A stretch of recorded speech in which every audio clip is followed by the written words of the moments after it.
Hello दोस्तों, नमस्कार। मैं दीपक कुमार स्वागत करता हूं आपके अपने YouTube चैनल गुरुकुल पॉइंट में। दोस्तों, आज का टॉपिक है संविधान का बहुत ही महत्वपूर्ण टॉपिक है मूल अधिकार। आज यही करीब एक हफ्ते से पढ़ाया जा रहा है। इसके पहले अनुच्छेद 12 से लेकर और अनुच्छेद 24 तक मैं पढ़ा चुका हूं, जिसमें 12, 13 फिर 14 से 18 समता या समानता का अधिकार, फिर उसके बाद जो है कि स्वतंत्रता का अधिकार, फिर शोषण के विरुद्ध अधिकार। आज हम लोग पढ़ेंगे कि धार्मिक स्वतंत्रता का अधिकार क्या होता है, धर्म के मामले में हमको संविधान में क्या क्या स्वतंत्रता दी गई है और हमें क्या क्या आज़ादी दिया गया है धार्मिक मामलों में, कि हम बुर्का पहन सकते हैं नहीं पहन सकते हैं, सिंदूर लगाएं न लगाएं तो क्या साइड इफेक्ट उसका होगा, और हमारे देश का संविधान आपको किस प्रकार का धार्मिक स्वतंत्रता प्रदान करता है। तो आइए शुरू करेंगे। तो आज हम लोग पढ़ने वाले हैं कि भाग 3 का एक बहुत महत्वपूर्ण टॉपिक है अनुच्छेद 12 से 35 तक। अनुच्छेद 12 से लेकर 24 तक हम पढ़ के पूरा कंप्लीट कर लिए हैं। अगर आप वो वीडियो नहीं देखे हैं तो इस वीडियो के डिस्क्रिप्शन बॉक्स में लिंक पड़ जाएगा। 3 पार्ट में वहाँ पढ़ा चुका हूँ, ये चौथा पार्ट है। तो 12 से 35 के बीच हम लोग समानता का अधिकार, फिर स्वतंत्रता का अधिकार, फिर शोषण के विरुद्ध अधिकार, ये तीनों पढ़ लिए थे। आज हम लोग पढ़ने वाले हैं चौथा नंबर मूल अधिकार के अंतर्गत धार्मिक स्वतंत्रता का अधिकार। धार्मिक स्वतंत्रता का अधिकार अनुच्छेद 25 से 28 के बीच में पाया जाता है, यानी कि 25, 26, 27, 28 4 प्रकार को आपको धार्मिक स्वतंत्रता दिया गया है। कौन सा स्वतंत्रता दिया गया है बाबू? तो सबसे पहले हम पढ़ेंगे अनुच्छेद 25। अनुच्छेद 25 ये कहता है कि आपको अंतःकरण की स्वतंत्रता दी जा रही है। अंतःकरण समझते हैं, यहाँ पे धर्म परिवर्तन का बात नहीं किया गया है, स्टेप बाय स्टेप समझिए। अंतःकरण की स्वतंत्रता प्रदान की गई है धार्मिक मसलों में। अनुच्छेद 25 तो पूछेगा एग्जाम में कि अंतःकरण की स्वतंत्रता अनुच्छेद कितने में दिया गया है, तो आपके आर्टिकल 25 में दिया गया है। अंतःकरण क्या होता है बाबू? कि आप अगर मान लीजिए हम हिंदू हैं, अब मन कर रहा है कि हमको ईद में जाके ईद की त्योहार मनाने का, तो जा सकते हैं हम अपना ईद का जो है त्योहार मना सकते हैं। मान लीजिए हमारा मन किया रोजा रखने का, तो हम रोजा भी रख सकते हैं। कोनो माई का लाल आपको आके रोक नहीं सकता है, क्योंकि अनुच्छेद 25 ये कहता है अंतःकरण की स्वतंत्रता है। आपका मन अगर कर रहा है तो आप जो चाहिए वो करिए। मन करे तो होली खेलिए, मन करे तो नौत खेलिए, मन करे तो दीपावली मनाइए, या मन न करे तो मत मनाइए। जैसे मान लीजिए हम एक मुसलमान हैं और हमको मन कर दिया दिवाली मनाने का, तो कौनो इस्लाम धर्म का आपको रोक नहीं सकता है दिवाली मनाने के लिए, होली मनाने के लिए। ठीक है, ये इसका मूल चीज ये है कि हर धर्म को और हर व्यक्ति को स्वतंत्रता दी जाए। जैसे एग्जाम्पल के तौर पे आप देखे होंगे कि हिंदू धर्म की महिलाएं सिंदूर लगाती हैं, देखे हैं ना। वहीं मुस्लिम धर्म की महिलाएं सिंदूर नहीं लगाती हैं। लेकिन अगर मुस्लिम धर्म की महिलाओं ने किसी महिला को ये मन कर दिया कि हम भी सिंदूर लगाएंगे, तो उसको कोनो इस्लामिक शरीयत उसको रोक नहीं सकता है। आपके संविधान में अधिकार दिया गया कि अगर मन कर रहा है सिंदूर लगाने का, अगर इच्छा कर रहा है तो लगाइए, कोई दिक्कत नहीं है। अगर हिंदू धर्म में मान लीजिए किसी महिला को सिंदूर लगाने का नहीं मन कर रहा है, आजकल की जो महिलाएं हैं बहुत मॉडर्न हो गई हैं, उनको ये लगता है कि सिंदूरवा लगा लेंगे लगेगा शादी ब्याह हुआ है, और सिंदूरवा नहीं लगाएंगे तो लगेगा कुंवारी हैं। तो ज़्यादातर महिलाएं खुश रहती हैं 2-3 बातों से। एक कह दीजिए आप बहुत दुबली पतली हैं तो बहुत खुश रहेंगी, और एक कह दीजिए कि आप जो है कि बहुत सुंदर हैं, आपकी एज बहुत कम है। तो ये 2-3-4 बातें आप किसी महिला को करते रहिए और बहुत खुश रहेगी। अगर उसको मान लीजिए कि मन नहीं कर रहा है सिंदूर लगाने को, तो उसका पति भी उससे जबरदस्ती नहीं कर सकता है कि तुम सिंदूर लगाओ। यह है अंतःकरण। बात समझ रहे हैं? अंतःकरण। दूसरा एग्जाम्पल समझिए, एक बुर्का होता है, बुर्का मुस्लिम महिलाएं पहनती हैं, वो उनके मतलब धर्म में प्रचलित है। किसी हिंदू महिला को मन किया बुर्का पहनने को, तो उसे कोई रोक नहीं सकता है। उसका मन करेगा तब, कोई जबरदस्ती नहीं करा सकता है।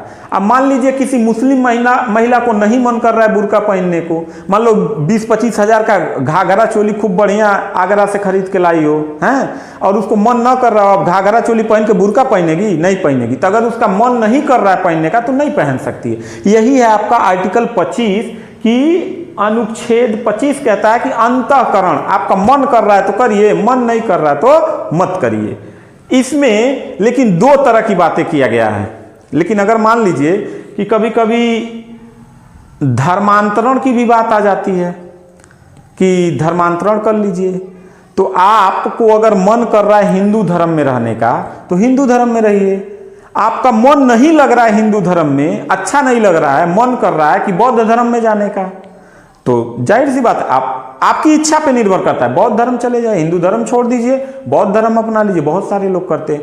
लेकिन इसी संविधान में यह भी कहा गया है कि कोई भी, यहां देखो पहला कहा गया है किसी भी धर्म को अबाध रूप से मानने व न मानने की स्वतंत्रता। आपका मन करे तो किसी भी धर्म को मानिए, मन करे तो खूब हचड़ के होली खेलिए, मन करे तो मत खेलिए, मन करे तो ईद में जाके सेवैयां खाइए, बकरीद में जाके बकरा चापिए, कोई आपको दिक्कत नहीं है, ठीक है। लेकिन अगला चीज यही धर्म परिवर्तन को लेके कहा गया है कि धर्म परिवर्तन के लिए कोई मजबूर नहीं कर सकता है। जैसे मान लीजिए कि हम हिंदू धर्म के हैं, हम मान लीजिए हिंदू धर्म का हर कर्म कांड कर रहे हैं और हमको बड़ी आस्था है, मेरा मन है कि हम हिंदू धर्म के देवी देवताओं की पूजा कर रहे हैं।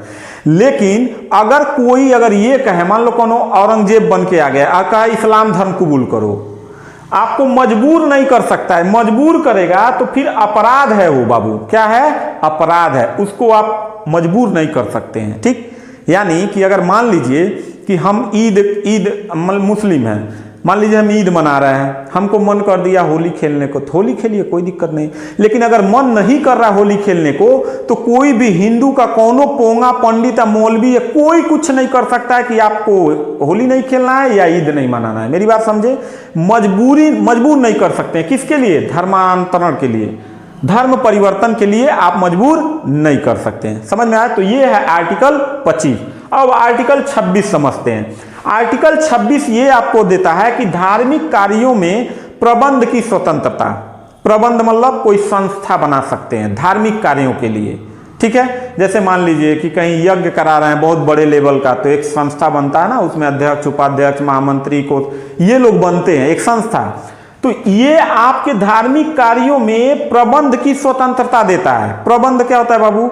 जैसे मान लीजिए एक कमेटी बना सकते हैं, तो उस पे आपको दो तरीके का दिया गया। एक किसी व्यक्ति पर प्रतिबंधित है, आप मान लीजिए कोई सिंगल पर्सन है और आप चाहेंगे कि एक हमारा ये हो जाए, तो वो नहीं हो सकता है। लेकिन अधिकार प्राप्त है किसको? संस्था को। किसको? संस्था को। किसको बाबू? संस्था को है कि आप अपना क्या कर सकते हैं, धार्मिक कार्यों के लिए आप क्या कर सकते हैं, प्रबंध बना सकते हैं, कमेटी बना सकते हैं, ट्रस्ट बना सकते हैं। समझ में आया? आप जैसे मान लीजिए कि आप मुस्लिम धर्म के हैं, मान लीजिए कि आपको मस्जिद बनवाना है तो आप एक ट्रस्ट बनवा लीजिए, उसमें कमेटी के लोग बन जाएंगे, आप बना सकते हैं। लेकिन सिंगल नहीं कर सकते हैं, इस व्यक्ति पे नहीं वो करता है, ठीक है। एक संस्था को एक सरकार आपको अलाउ करता है। ये था अनुच्छेद 26। अनुच्छेद 27 क्या कहता है बाबू? अनुच्छेद 27 कह रहा है कि राज्यों में धर्म निरपेक्ष का होना। यानी जैसे मान लीजिए कि राज्य सरकार में धर्म निरपेक्ष बनाना, राज्य सरकार को। जैसे मान लीजिए कि हम खूब कट्टर किसी धर्म के मानने वाले हैं, किसी कट्टर धर्म को मानने वाले हैं, तो मान लीजिए कि हम सत्ता में आ गए, मुख्यमंत्री बन गए, तो ऐसे कंडीशन में जब हमारे अंदर कट्टरता भरा हुआ हो, जातिवाद भरा हुआ हो, किसी एक ही संप्रदाय के लोगों की भलाई करना चाहते हो, तो ऐसे में राज्य सरकार का मुख्यमंत्री जब कोई बन जाएगा तो क्या करेगा? कहेगा ये मेरे समाज का है, सब पैसा सब डोनेशन इसी को दो। तो जो संविधान बना रहे थे ना, वो लोग बहुत पढ़े लिखे थे, वो जानते थे कि आज के 100 साल बाद, 200, 400 साल बाद ये सब नेतावा ना बेच खाएंगे इस देश को। अगर इस देश का संविधान नहीं होता ना लल्ला, तो इस देश का नेता इस देश को बेच चुका होता, आपका खून निकलवा के बेच देगा। यहाँ का ऐसे ऐसे नेता हैं सब, तो सब जानते थे कि भविष्य में ये सब क्या करेंगे।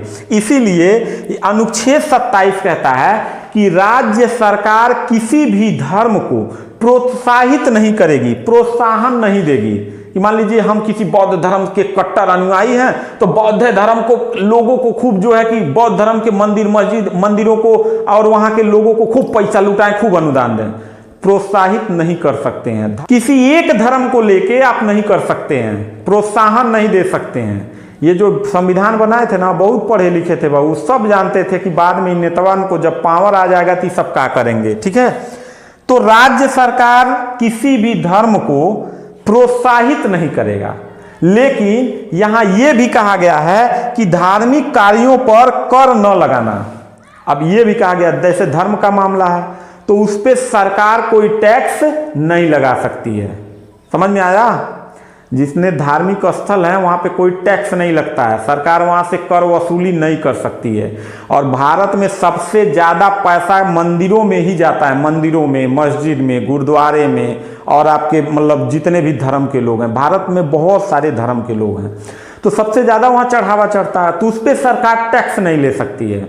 लेकिन मैं यहाँ किसी एक धर्म का बड़ाई बुराई नहीं बतिया रहा हूँ, मुझे लगता है कि भगवान ये चाहता है कि अगर तुमने हमको मंदिर में बैठा दिया है, अगर उसके बदले में कुछ धन आ रहा है तो एक सार्थक दिशा में तुम लोग खर्च करो। जैसे एक कोई अनाथालय चलाओ, एक कोई जो है कि भूखे लोगों को खाना खिलाओ, मदद करो, गरीबों की बेटियों की शादी कराओ, ये सब एक काम करो। लेकिन ये काम होता है बड़े छोटे स्तर पे होता है, बड़े स्तर पे नहीं होता है, और सारा पैसा किसी एक ही समुदाय के लोग डकर जाते हैं। ठीक, ये एक कड़वा सच है। बात समझ में आया? तो यहां पे राज्य सरकार कह रहा है कि धार्मिक कार्यों पर कर नहीं लगाएंगे।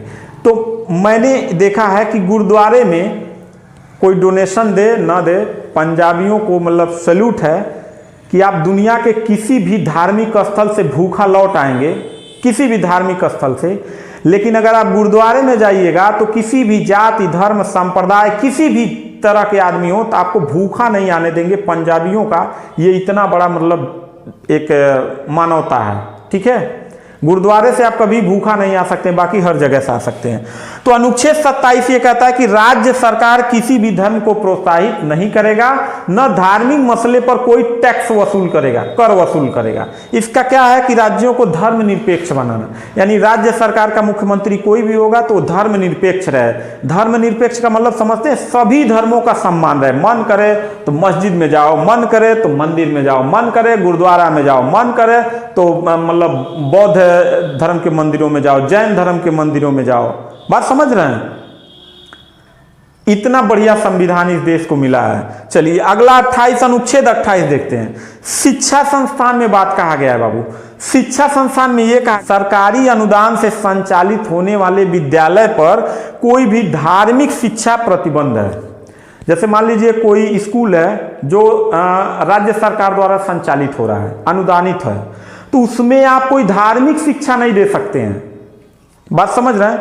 जैसे एक बार चाणक्य जो थे, चंद्रगुप्त मौर्य को मतलब राजा बनाने के बाद एक कुटिया में एक कोई काम कर रहे थे, लिख रहे थे दिया जला के। तो इनसे मिलने के लिए कोई आए, कोई एक महाशय आए, और जैसे बैठे तो चंद्रगुप्त मौर्य के जो प्रधानमंत्री थे चाणक्य, उन्होंने अपने दिया, जो दिया सामने था, वो उसको क्या कर दिया, फूंक के बुता दिया। तो सामने वाले को बहुत बुरा लगा। फिर वो गए और दूसरा दिया उठा के लाए और फिर दिया जलाया और फिर कहे ठीक है आप बताइए क्या बात है। वो बेचारा पड़ गया चक्कर में, कर समझ में नहीं आ रहा था उसको कि मतलब चाणक्य मेरी बेइज्जती कर रहा है, क्या कर रहा है, समझ में नहीं आ रहा है। तो उन्होंने बड़ी हिम्मत करके पूछा कि हे गुरु आप ये बताइए मेरे आते ही दिया क्यों बुझा दिए। तो चाणक्य ने बहुत खूबसूरत सा एक जवाब दिया कि इस दिए में जो तेल था वो चंद्रगुप्त मौर्य के राजकोष का तेल था, और राजकोष का धन राजकोष के लिए खर्च मैं करता हूं, अपने व्यक्तिगत काम के लिए मैं ये तेल खरीद के रखा हूं, इसलिए मैं इस दिए को बुझा दिया और इस दिए को चालू किया हूं।